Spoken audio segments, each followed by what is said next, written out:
first time ever falling act terror. We are ready to engage with a two-state solution. Some of his most senior cabinet members Advise us of a new economic age.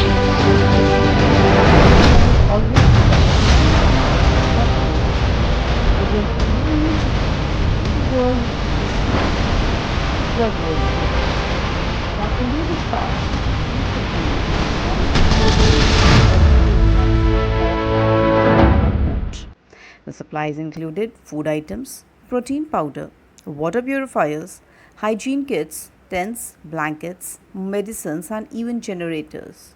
This was in response to the recent earthquake in Afghanistan, which left thousands displaced and struggling. But let's be clear, this is not India's first humanitarian reach. India has been one of the largest providers of aid to Afghanistan over the last 2 decades, from building the Parliament building in Kabul to constructing the Jarans-Delaram highway. India has invested billions in Afghanistan reconstruction, and yet, notice this, India still delivers aid even though it has no formal ties with the current Taliban regime. That says a lot. Now, why is Chabahar important here? Chabahar port in Iran is India's strategic gateway to Afghanistan and Central Asia. Unlike Pakistan, which has consistently blocked India's land access, Iran's Chabahar offers a friendly corridor. This port is not just about aid, it's also bypassing Pakistan's chokehold and keeping India's present in Afghan affairs. Now, through Chabahar, India can send wheat, medicines, and disaster relief directly without relying on Islamabad. It's also India's statement to the world, we will find our way to help, even if geography and politics try to stop us. Now, let's widen the lens. Afghanistan is not the first nation where India has stepped up. Sri Lanka crisis 2022. When Colombo was facing its worst economic meltdown, India provided over $4 billion in aid, fuel, and credit lines, becoming the first responder while many others hesitated. Maldives tsunami 2004. Within hours of disaster, India's navy was on the ground with relief. Nepal earthquake 2015. Operation Maitri became one of the India's largest disaster relief missions abroad. COVID-19 pandemic, India sent vaccines to over 90 countries under the Vaccine Maitri initiative, even while managing its own domestic crisis. The message is loud and clear. India has consistently been a net security provider and humanitarian force in the region. But here's the uncomfortable question. When India faces its crisis, natural disasters, or security threats, do these very nations stand up for India? Afghanistan for India is not just about aid, it's about preventing the country from becoming a hub for extremism again. Meanwhile, China and Pakistan are trying to pull Afghanistan into their orbit.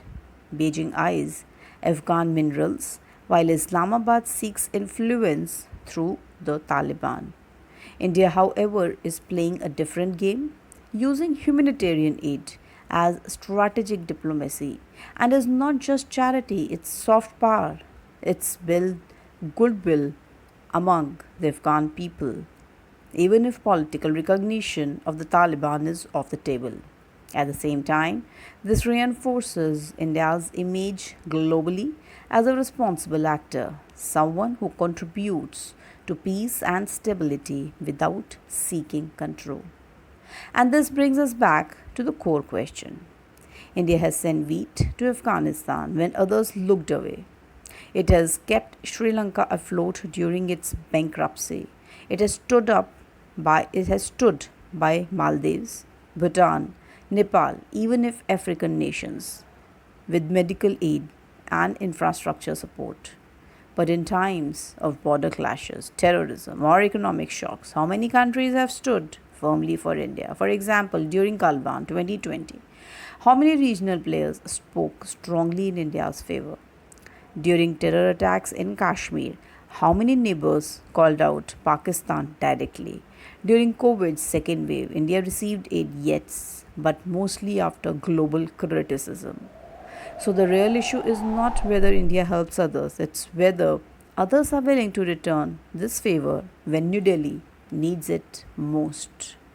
So India's aid to Afghanistan through Chabahar is more than humanitarian. It's certainly a geopolitical signaling. It tells the world India will continue to be a stabilizing power, a responsible agent, and a friend in need. But it also raises a deeper question for policymakers, strategists, and citizens like, can India afford to always be a giver without expecting the reciprocity? Or is this generosity in itself India's greatest strength and soft power weapon? What do you think?